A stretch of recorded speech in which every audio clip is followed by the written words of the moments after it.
I grew up in various foster homes, none of which were very positive environments. By the time I was in my late teens, I gathered what little possessions I had and left. Because I'm a female, I knew I had to find shelter somewhere where I would be safe, so that was my first concern when I left. After several days of sleeping under bridges with my guard up, I found an abandoned shed out in the country. It was small and dirty, but I could lock it from the inside, which meant I could rest easy at night, knowing nobody would be able to get in. I cleaned up the shed as best I could and unpacked my things. I wanted to make it feel as homey as possible. I didn't have much, just a sleeping bag, a couple of blankets, a reusable water bottle, a few different outfits, and some toiletries. Luckily, I was able to get a job at a nearby coffee shop as a barista. I worked long hours and the pay wasn't great, but it was enough for me to pay for the basic necessities and even build up some savings. Plus, the owner of the coffee shop let me have any drinks or snacks I wanted during my shift for free. I didn't tell anybody that I worked with that I was technically homeless. It wasn't that I was embarrassed, but I really just didn't want anybody to pity me or to look at me differently. I was handling things for myself perfectly fine, and I didn't want anybody's help. Whenever anybody asked where I lived, I just gave them a vague location and said I was living with a friend. At work, I thankfully had a uniform, so nobody found out that I had barely any clothing. I would shower at a local gas station and wash my clothes once a week at the laundromat. For once in my life, things were working out pretty well. One day I was working an evening shift at the coffee shop when an older man came in and ordered a latte. I prepared it for him and checked him out at the register. He looked me up and down as I handed him the drink, and I could tell he was checking me out. It was a little creepy since the man was clearly old enough to be my dad. He then complimented my blonde hair and asked me for my phone number. I had recently purchased the first phone I had ever owned in my life, but there was no way I was giving my number out to this man. I told him that I didn't give my phone number out to customers for privacy reasons. But the man was persistent. He told me money was no problem for him, and if I let him take me out, he would buy me anything I wanted. I told him I appreciated the offer, but still didn't give out my phone number. Eventually, just to get him to leave me alone, I gave him a fake number. What I didn't expect him to do was call the number right then and there. When he did, I could hear a male's voice answer the phone. The man hung up and looked at me with anger in his eyes and asked me why I lied. My male coworker had caught on to what was going on, and he told me that I could go to the back and organize our supplies while he handled the front of the shop. I was grateful that he had sensed that I was uncomfortable and took over for me, and I spent the rest of my shift in the back. When my shift was over, my coworker told me the man had left some time ago and hadn't been back, so I figured the coast was clear. I hung up my apron, clocked out, and said goodbye to everyone before beginning my walk home. It was dark out at this point, but thankfully the walk back to the shed was only about 15 minutes. I arrived home without coming across anybody. When I got to the shed, I went inside and locked the door behind me. I had only been there for a few minutes when I suddenly heard a sharp knock at the door. I stood up in a panic. My first thought was that whoever owned the shed had come back and found out that I was living in it. I didn't want to open the door to a stranger, so I called out, "Who's there?" No one answered. The shed was old and there were some small fractures in the wood with some spots that allowed me to see outside. I peered outside and was shocked to see the man who had harassed me at the coffee shop standing outside. My heart sank as I realized he must have followed me home and that the place I called home was no longer safe. I remained silent, but I knew it didn't matter. I had already called out, so he knew I was there. Then he began taunting me. He told me that what I was doing was illegal and he knew the shed wasn't mine. He threatened to call the police and tell them where I was living if I didn't come outside. The thought of losing my home terrified me enough to unlock the door and come outside. He had a satisfied smirk on his face. The second he opened the door, he knew he had gotten to me. I asked him what he wanted, and he said he wanted to take me out on a date. If I didn't go, he was going to call the police on me. I felt as if I didn't have any other option, so I agreed. Maybe after the date, he would finally leave me alone. I followed him to his car, which was parked nearby. He definitely didn't seem to be lying when he said that money was no problem for him. I didn't know much about cars, but I knew this was a fancy one. He drove me to a lavish-looking restaurant, and we were seated immediately. I hadn't been in a restaurant in years, and while I was under no means comfortable, the fact that we were surrounded by other people comforted me a little. I knew the man wasn't going to be able to hurt me here. When the waiter came, the man ordered for both of us. I didn't mind this because I didn't know what anything on the menu was anyway. The food started coming out and I could feel my stomach growling. There were plates after plates of food. There were rolls, salad, fruit, fish, and pasta. I was used to eating ramen noodles and crackers every day, and hadn't been around this much food in years. I ate everything that was placed in front of me and didn't stop until I was full. Throughout the dinner, I remained mostly quiet and only spoke when the man asked me a question. When we had finished eating, the man paid and we went back out to his car. I knew this was going to be the moment of truth. The man was either going to take me back to the shed and leave me alone, or continue to threaten me. He drove me back to the shed and parked in front of it. I moved to open the passenger side door, but the man grabbed me by my arm, stopping me. "Where do you think you're going?" he asked me. I stared back at him, a confused expression on my face. "I paid for your meal. Now you're going to thank me for it," he told me as he began to unzip his pants. My blood went cold as soon as I realized what he meant. I knew then I had to make a decision. I could give in to the man and maybe have a chance to keep a roof over my head, or I could make a run for it. I decided to bolt. I threw open the car door and began running. In my head, it didn't matter where I was going, I just had to get far enough away from the man. When I thought I had escaped him, I called 911 and told the dispatcher everything. This ultimately was the best decision I ever made. The police helped me get a restraining order against the man and he wasn't allowed to visit the coffee shop anymore. Best of all, they connected me with an organization that helped me get my first apartment. I'm so grateful to have a real home. My mother died when I was a little girl and my father was a drug addict who abused me terribly growing up. Other members of my family knew this was going on but did nothing to help me. To me, this just made them as awful as my father. One day, I simply couldn't take it anymore and decided to run away. I had hardly any money and nowhere to go, but I knew that sleeping on the street would be better than spending another night in my house of terrors. My dad was at work and I knew I needed to leave before he got home. I packed a backpack with clothing, a sleeping bag, basic necessities, and a framed photo of my mom. I then went to the pantry and stuffed what little food we had in there into my backpack. There wasn't much, but I was going to have to make it last. Finally, I grabbed a jar on the counter that contained wads of cash. My dad would take money from the jar every few days and use it to buy drugs. After hesitating for a second, I took every last bill and put it into my wallet. I didn't feel guilty. It was the least I deserved after all the years of torture my dad put me through. All in all, I had about $500. It might sound like a lot, but I didn't have any sort of income and I was so young that I knew finding a job would be a challenge. So that $500 was going to basic necessities like food, and I would have to have it stretched for a while. When I left the house that day, I didn't have much of a plan. I just knew I needed to get far away from my dad. Whenever he got home and saw that I took the money and left, he would be enraged, and I was positive he would try to find me. I couldn't let that happen. My other goal was to find somewhere to sleep that night. I had no idea where that was going to be. I couldn't go to a homeless shelter because once they found out I was under 18, they would put me into foster care. I had heard terrible stories about other kids in foster care and didn't want to leave one abusive situation just to enter another. I was going to find a way to survive on my own. I ended up paying for a bus ticket, which took me 2 hours away into a city I'd never been to before. It was far enough away that I wasn't worried about my dad finding me, but I didn't know where anything was. I had a phone, but I could only use it when it was connected to Wi-Fi.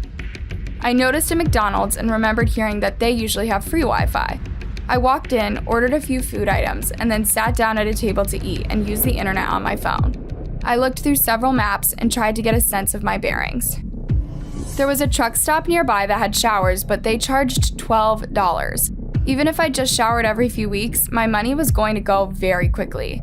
My second option was to shower in a nearby river. So I went at night when it was dark. I hoped there would be nobody there. That night, I successfully found the river, and luckily there was no one in sight. I took off my clothes, grabbed a bar of soap from my bag, and jumped in the river. After I was done bathing, I got out and redressed. Because the area seemed isolated enough, I decided to spend the night there and sleep on the riverbank. I slipped into my sleeping bag and fell asleep quickly after an exhausting day. The next thing I remember is being awoken by a man with hands around my throat. He had a deadpan expression and appeared to be on some sort of drug. Luckily, I had years of experience fighting men off. I punched him square in the face, which was enough to knock him down. I then began kicking him as hard as I could in his head and crotch until eventually he fell unconscious. I then gathered up my things and took off running as fast as I could through the river. I stopped to catch my breath when I heard someone say, "Miss, are you okay?" I turned and saw a grandfatherly-looking man fishing nearby with a concerned look on his face. I ended up breaking down and telling him everything. He comforted me and told me that he and his wife had an extra room that I could stay in if I wanted. I agreed and went home with him that morning. The man and his wife were in their 60s and incredibly sweet and generous. We formed a connection and they ended up becoming my adoptive parents. I will always be grateful for their generosity. Due to a bad home environment, I was homeless on and off a lot as a kid. I was on my own and the only person I trusted was myself. When I first became homeless, I would hang out with the other homeless people who all lived in the same area, some in tents and some in makeshift homes made out of cardboard and whatever else they could find. I learned the hard way that these people were not my friends when they stole the little bit of money that I had. From then on, I was always by myself. I never panhandled to make money. Instead, I would go raid the dumpsters of local businesses at the end of the day. A lot of the time, they would throw some of their products away. I would take the items and sell them. Sometimes they were electronic items and sometimes they were makeup items. It depended on the day. Eventually, I saved up enough money to buy myself a decent tent that I lived in. I would switch locations a lot to avoid being noticed by the police. Eventually, I found a free campsite where people would go to camp out for the night and have bonfires. They did so for fun, where I did so for necessity. There were even public showers and bathrooms. As gross as they were, they did the job, and it was a nicer living environment than I had ever had before. I was able to get the water from the sinks to fill up my water bottle and cook with. All in all, I had things pretty good. One day I pitched my tent in my usual spot and started getting set up for the night. It was the middle of the week, which meant few families were on the site camping out. It would be a peaceful night of sleep for me. I started a fire and then cooked up some hot dogs and vegetables for dinner. I couldn't afford much, but this was a meal that would fill my stomach. After dinner, I took a shower and prepared to go to sleep. I was laying in my sleeping bag and about to drift off when all of a sudden I heard some horrific, crazed laughter from outside my tent. I jumped up and grabbed the pepper spray I always kept next to me when I slept. I could tell it was a woman's voice and that she was definitely crazy. She kept counting to 10 and saying, "Ready or not, here I come," as if she was playing hide and seek. I assumed that she was on some sort of drug. I decided to stay as quiet as I could and hoped that she would eventually go away. But to my horror, she began unzipping the entrance to my tent and then stuck her head inside. She was absolutely horrifying, with gray hair strewn all about, missing teeth, and devilish eyes. She lunged at me and I sprayed her right in the eyes with my pepper spray. The woman jumped back, screaming in agony. She ran off to the woods and thankfully I never saw her again. Many years have passed and luckily I'm no longer homeless. I have a great family and I'm living the life I always dreamed of. Sleep tight.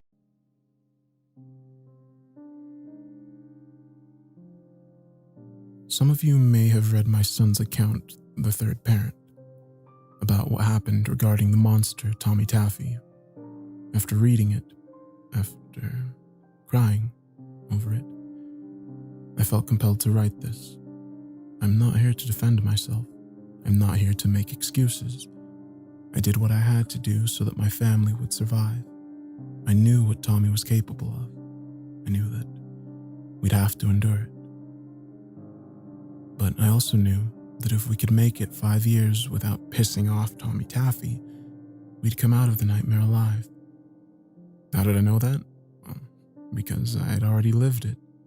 I had already been exposed to what that thing was capable of. I'd seen Tommy's temper. I'd seen what pushed his buttons. I had already done my 5 years. Like I said, I'm not here to defend myself. What happened to my family is unspeakable, but we're alive. No. Instead, I'm writing this so that you can understand why I did what I did. Why I chose to let Tommy do what he did to my wife and children. After you hear my side, after you hear what I went through, then you can judge me. Tommy first arrived on my street when I was 7. I was the only child and lived with both my parents in a middle-class neighborhood.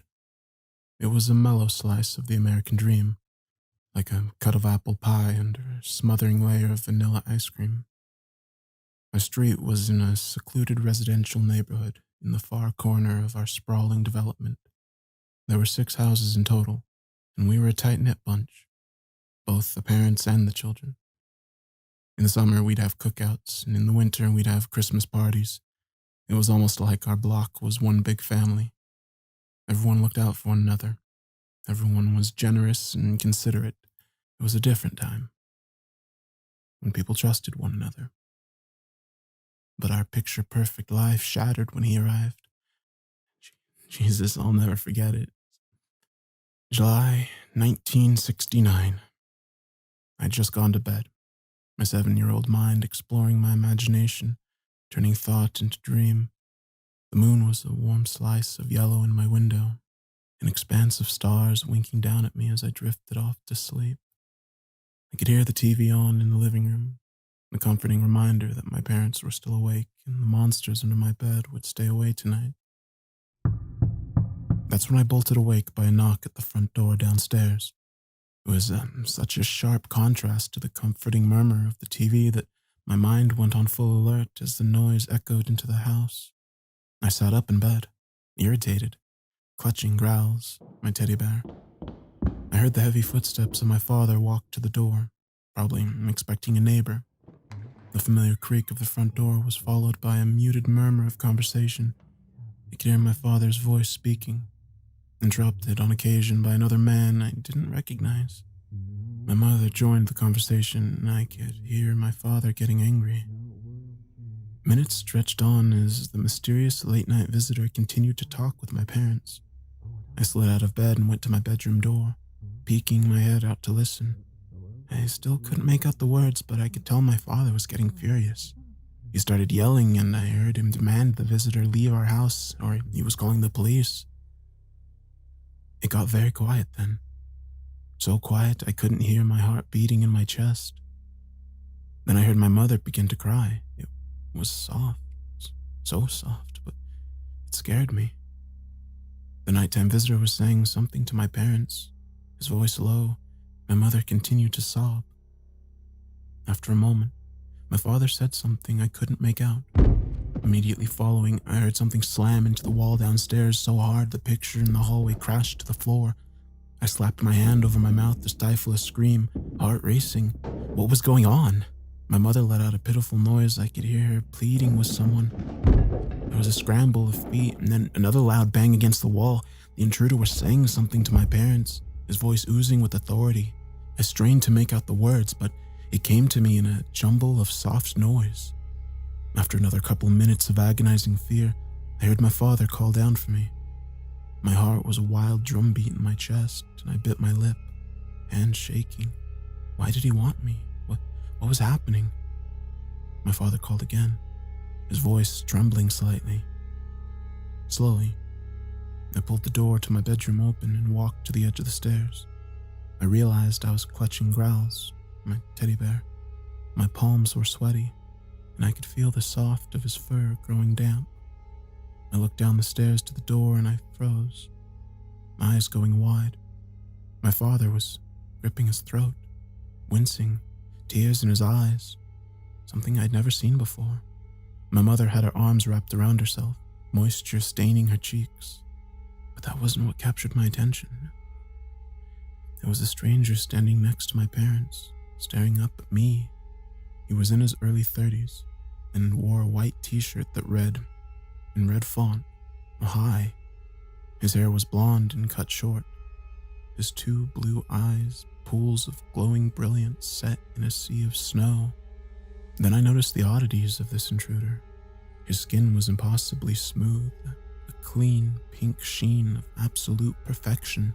His nose wasn't so much a nose as it was a nub jutting out of his face. His lips were twisted in a smile, revealing white strips where his teeth should have been. "Hi, Spence," he called to me, his voice cheerful. "I'm Tommy Taffy. I'm going to be staying with you for a while." I clutched Growls to my chest, quivering, begging my parents for guidance. Instead, they cast their eyes to the floor, clearly shaken. I didn't know what was happening, what had been said between them, but I could feel danger in the air, thick and malicious.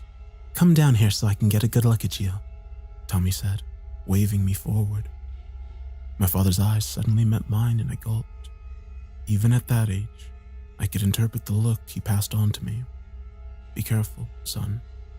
Cautiously, I walked down the stairs, never letting go of my bear. When I reached the foot of the stairs, My mother reached out for me, but Tommy stepped in front of her, smiling down at me. He squatted down and ruffled my hair, his immaculate skin looking almost polished and waxed at this proximity. "Cute fella, aren't you? Who's that you got?" he asked, gesturing to my bear. His name is Growls," I stammered. Tommy grinned. "Of course he is. I'm going to help your parents for a while, so I'd like the three of us to be friends. Me, you, and Growls. You think that'd be okay?" Again, I looked at my parents for help, confused and shaken.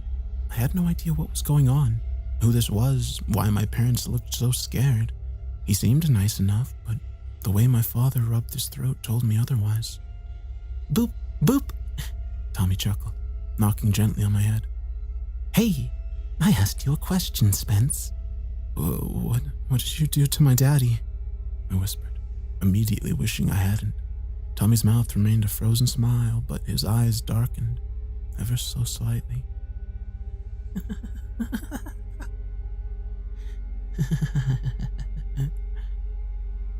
My father reached out and grasped my shoulder. "Spence, son, it's okay. I'll tell you later about it. For now, Tommy is going to... He shot a look at my mother. "He's going to stay with us." And that was the start of a 5-year stretch I can never forget. Through whispered inquiries, the Tommy Taffy had visited everyone on our street. He was in our home, but also in theirs. I learned this from my eventual wife, Megan, who lived across the street from me. She told me that some strange guy was living in their house. After she described him, I deduced that it was one and the same, Tommy Taffy. I didn't understand how it was possible, but knew to keep my mouth shut. Tommy had sworn me to secrecy. He swore everyone to secrecy. This was enforced by my parents, who told me in hushed whispers to never tell anyone about Tommy. I could tell everyone feared him. I did too. There was something unsettling about his constant smile, his slightly off features, and the cool, enunciated way he spoke and laughed. I didn't know what he told my parents to keep them from going to the police, why they were allowing him to live in our home, but it must have been terrible. We were a hostage in our own home.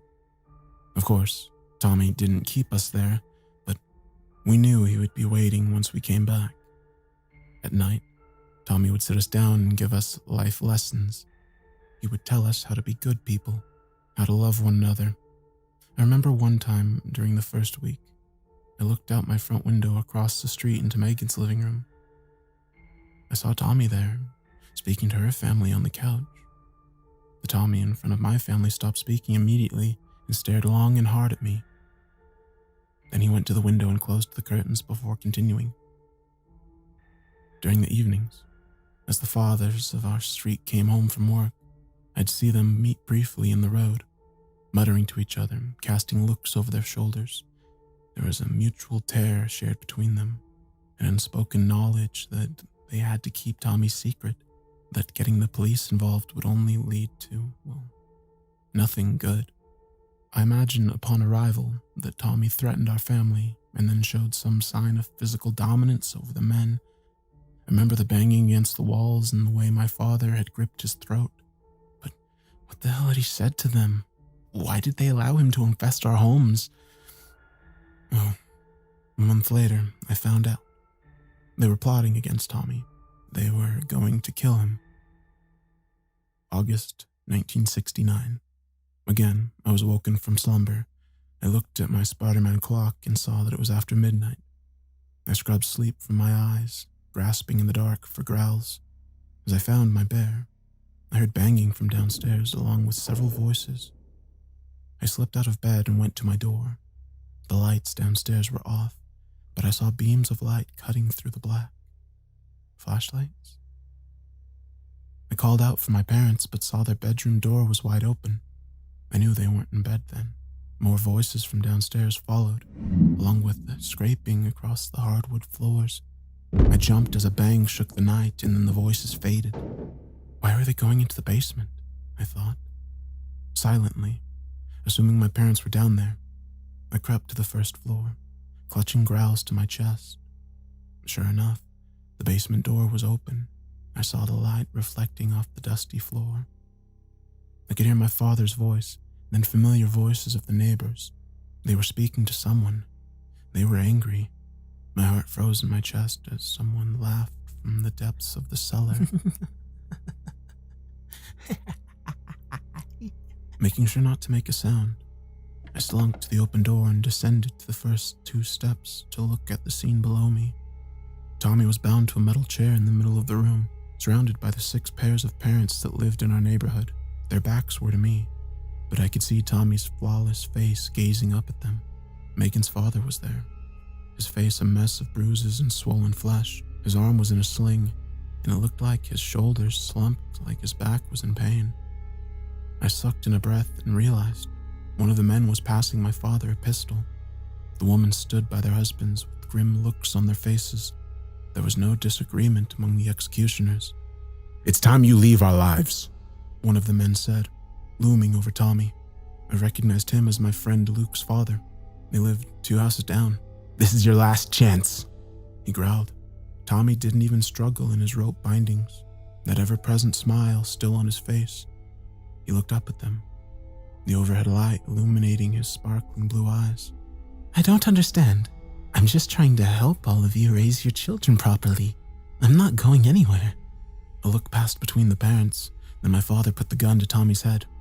"You're not helping anyone. You're a monster. You can't come into our lives and threaten our children, threaten our lives. That's not how this works. All those threats you whispered to us while we were caught off guard. Well, look at you now." My father spat on him. "Pathetic. And now you'll get yours." My father shot him in the head.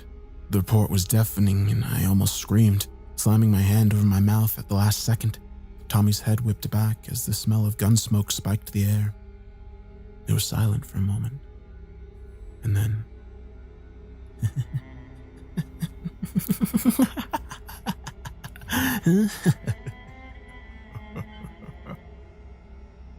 In horror, I watched as Tommy slowly raised his head to stare back at my father. "What the hell?"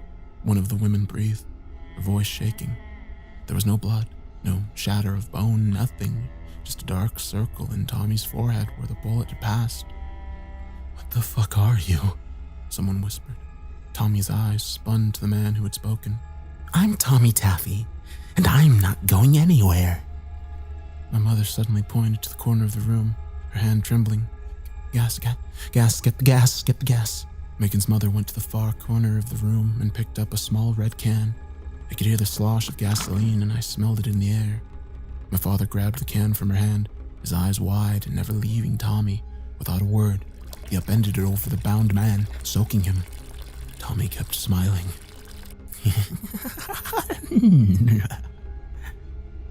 Another father passed my dad a box of matches. My father struck one, his hand hovering in the air. "Go back to hell and leave us alone." Tommy grinned wider. "Hell is going to seem like a fantasy once I come back for you." My father dropped the match and Tommy burst into flame. He didn't scream, he didn't thrash, he simply burned. When his face began to melt, his eyes shifted and suddenly he saw me.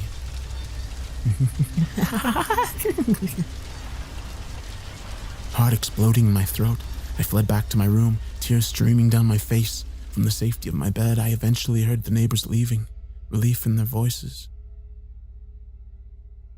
2 weeks later, Tommy came back. September 1969. We were eating supper, a sense of normalcy returning to our home. My father never told me they had murdered Tommy, instead opting to inform me that his visit was over and he had went back home. I still caught whiffs of gasoline about our house, but kept my mouth shut. I was just happy my family was okay. The sun was setting, and the dying orange light filtered in through the living room window, stretching out across the floor to cover the dinner table. My mother and father sat at the opposite end of the table, chatting about their day. I could tell they were still shaken, but I admired the way they were trying to return their lives to what it had been before Tommy showed up. As I shoveled mashed potatoes into my mouth, the front door exploded again. I spun around, jumping as the wood splintered and the hinges creaked. I dropped my fork, eyes growing wide. It was Tommy, and he looked furious. My parents' mouth dropped in unison, but before they could speak, Tommy marched toward us with an alarming speed and upended the kitchen table. Dishes filled with food shattered to the floor, and my father half rose, fear paralyzing him.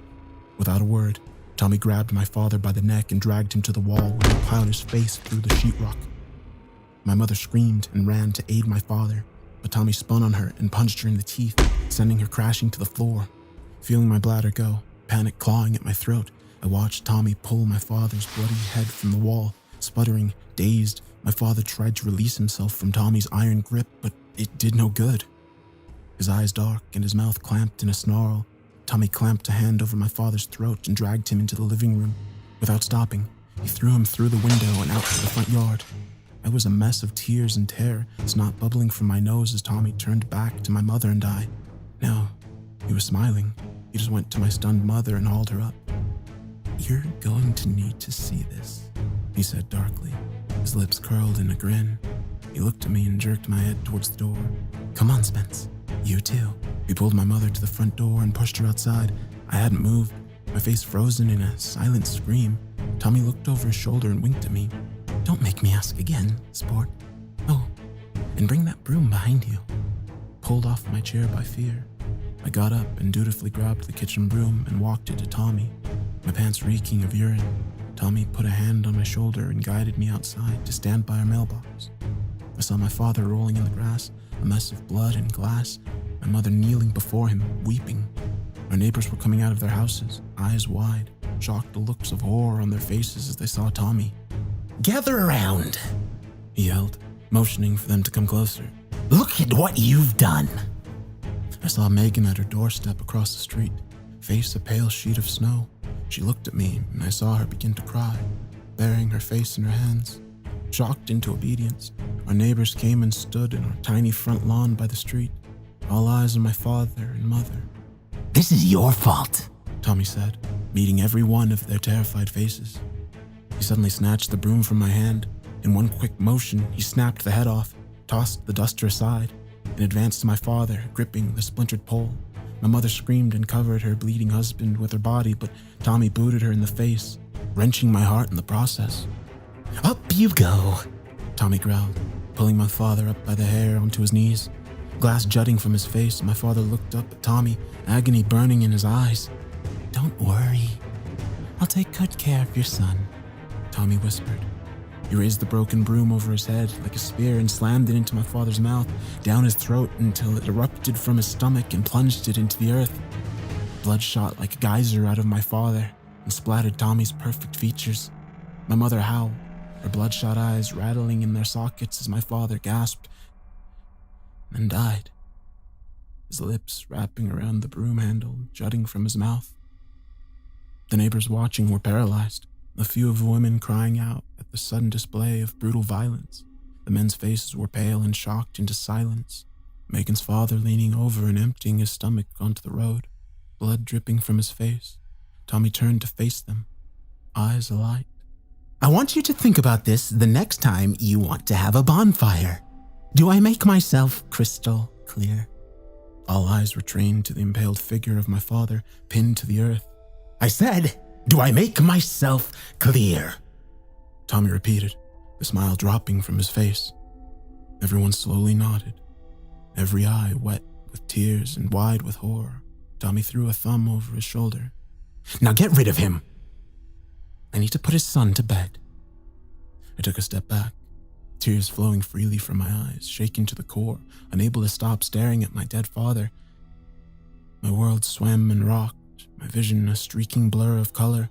I felt like I was going to throw up, pass out, scream until I couldn't breathe anymore. Tommy was suddenly looming over me, sweeping me up in his arms.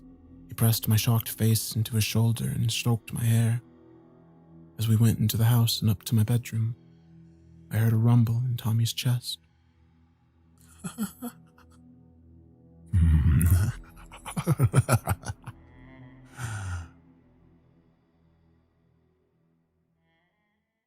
June 1973.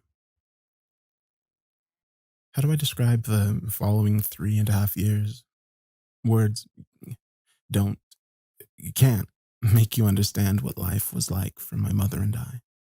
My father's murder was covered up by the neighborhood, and my mother, despite the crippling pain it must have brought her, when the police eventually came to investigate, on request from his job, a story had already been carefully collaborated by the families. They told the police that my father had been cheating on my mother, and she found out and then kicked him out. Lies about arguments heard were told, among with the few scenarios where the neighbors saw my father sneaking out late at night. It was enough to get the police off our street. They saw the pain in my mother's eyes, but misinterpreted the source. Everyone was petrified of Tommy Taffy. The lies told in order to assure safety of themselves and their families. An example had been given, a lesson learned. Listen to Tommy Taffy. Do what he wants and pray that one day he'd just go away and leave our broken community. My father wasn't the only one who had been punished. I noticed a couple of the neighbors sporting broken limbs or bruised faces.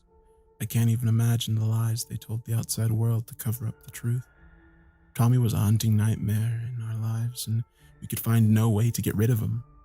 The nightly lessons resumed, and just my mother and I now, sitting on the couch listening to our captor explain how to be good people. I was 10 then. It made me sick. Age slowly clarifying just how dismal our situation was, but I kept my mouth shut. I kept it shut for my mother. The memory of my father's execution burned bright in my skull every day. The years that followed my father's death marked a change in Tommy's habits.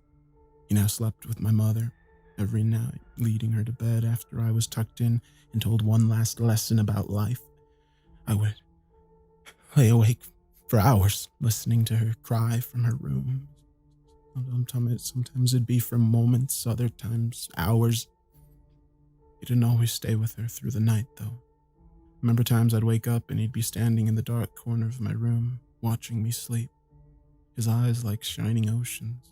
Other times he'd be staring at me through the crack in my door. He'd stand there for hours, just fucking watching. Sometimes I'd wake up to him sliding into bed with me, always placing a cool hand over my thigh. Heart thundering, fear ripping against my insides, I'd always turn away from him, breaking out in a cold sweat. I still had Growls, a constant source of childlike comfort. I'd hug him to my chest, tears running down my face until either the sun came or exhaustion shut my brain down. We endured this silently, begging for it to end. July 1974. I was 11. It was the 5th year to the day since Tommy had entered our lives. I sat in the living room reading a book while my mother prepared supper for us. She was pale and gaunt, the long years wearing her to the bone. Her eyes were lifeless these days and had sunk into her sockets. Her cheekbones pronounced, skin thinly stretched over them. Growls lay on my chest as I reclined, trying to focus on my book. Tommy was sitting in the chair across from me, watching. I turned a page and jumped as Tommy spoke. "You really love that thing, don't you?" I turned to Tommy. My book?" Tommy shook his head, smiling. "No, son, that bear." I looked at Growls on my chest and shrugged uncomfortably. I guess so." Tommy leaned forward, lacing his fingers together. "Put your book down, Spence." Licking my suddenly dry lips, I obeyed. I noticed my mother was watching from the kitchen, looking alarmed. "Do you know what love means?" Tommy asked. I fiddled with Growls, eyes downcast. It means you care for someone." Tommy shook his head. No. Good try." He suddenly came and sat next to me. placing a hand on my leg, caressing it. Love means you want to fuck something so bad you'd die if you didn't. I heard my mother drop something in the kitchen, but I didn't dare take my eyes off Tommy. Tommy pointed to Growls. Do you want to fuck your teddy bear? I had heard some kids in school talking about fucking, but I didn't have a clear understanding of what it was yet, so I just shook my head, palms sweaty. Tommy looked confused. But you just said you loved Growls. So you don't love him? My mother took a step toward us, but her hands balled into fists, but kept her mouth sealed shut, her lips a thin white line. I guess I don't love him then, I stammered, feeling Tommy's hand tighten on my thigh. Tommy placed the other hand on the back of my head. Why don't you give him a little kiss?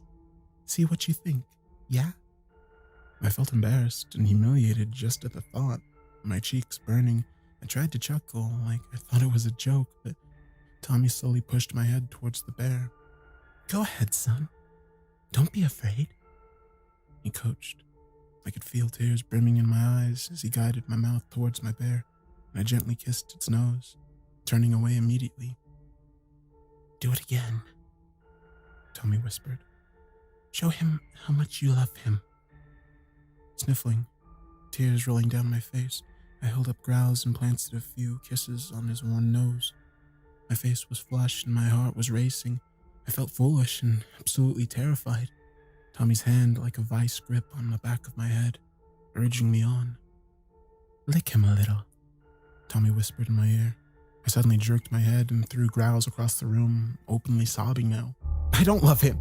I hate him. I hate him. I covered my face, ashamed, hands shaking. I pulled myself into a ball and lay there, sobbing. I felt Tommy get up next to me and turn to my mother.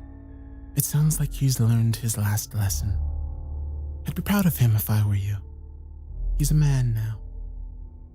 I looked up at him through tear-soaked eyes. His eyes sparkled.